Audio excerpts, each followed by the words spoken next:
Picture this. The grassland is quiet. Then the ground starts to thrum. A living river of hooves pours over the horizon.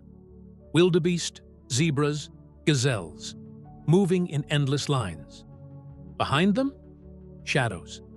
Predators don't chase this migration. They wait for it. Welcome to the Serengeti, where every step is a gamble and survival is never guaranteed. This is the Great Migration, one of Earth's last mega movements of wildlife. Over 1.5 to 2 million animals travel hundreds of miles each year, chasing rain-fed grass and water between Tanzania's Serengeti and Kenya's Masai Mara. It's not a straight line. It's a looping life cycle. Calving season, dry season crunch, predator pressure, and repeat. A beautiful system, and a brutal one. From above, it looks peaceful. Up close, it's a chessboard. Tall grass hides ambush. Open plains expose the weak. The herd moves like a single organism, strong at the front, exhausted at the back, and predators know exactly which part of the line to target. In the Serengeti, hunger doesn't wait for you to catch your breath. First comes the leopard, the silent sniper, patient, calculating. One mistake from a gazelle and it's game over. Leopards drag their catch into trees to keep it safe from lions and hyenas. Because out here, getting food is hard. Keeping it is harder.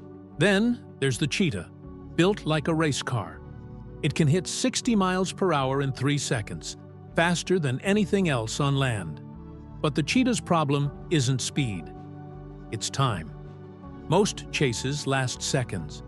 If it misses, it overheats, collapses, and has to try again later. The Serengeti rewards the quick, but it punishes the tired. Now, meet the heavyweight champions, East African lions. The Serengeti holds one of the highest lion densities on the planet, roughly 3,000 to 3,500 lions across the ecosystem. They don't do long sprints. They do strategy. A pride spreads wide, pushing wildebeest into narrow grass corridors. One lion blocks the escape route. Another waits in the shadows. Then the herd panics. And for the lions, panic is dinner. Eventually, the migration hits its most dangerous test: the river crossings. Water means life. But this water hides death. Nile crocodiles sit like statues under the surface, waiting for the perfect moment. When the first wildebeest jumps, the river erupts. Mud, hooves, splashes, bodies pushing through in total chaos. Some make it across, some don't. And every crossing reshapes the herd for the next stage of the journey. Not every prey animal runs. The African buffalo is basically a tank with horns. They move in tight herds, forming living walls around calves. A lion might take one down, but it risks getting gored for the attempt.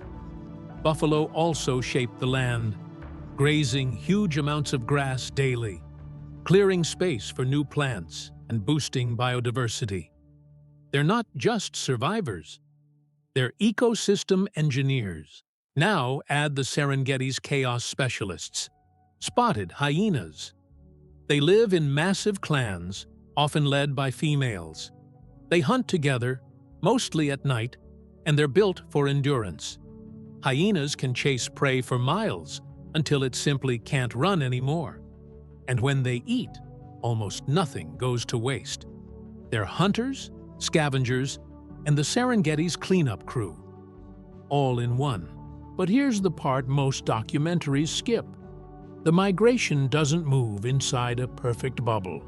It passes through places like the Loliondo rangelands, where wildlife and Maasai livestock share grass and water.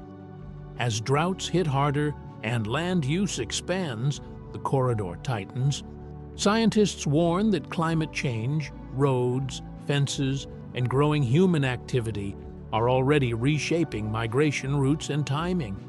Even tourism infrastructure can disrupt crossings if it blocks paths. The times. So this battlefield isn't only predator versus prey, it's also nature versus pressure from us. And yet, the migration still runs. Every year, new calves are born, herds regroup, predators adapt, and the plains reset. It's the wild's oldest promise. Life keeps moving forward, even when the road is brutal. So, here's the question. Are we protecting nature's greatest show, or slowly turning it into its last performance? If you want more real wild nature stories like this, hit subscribe and tell me, are humans helping the migration survive or making it harder? Drop your take below.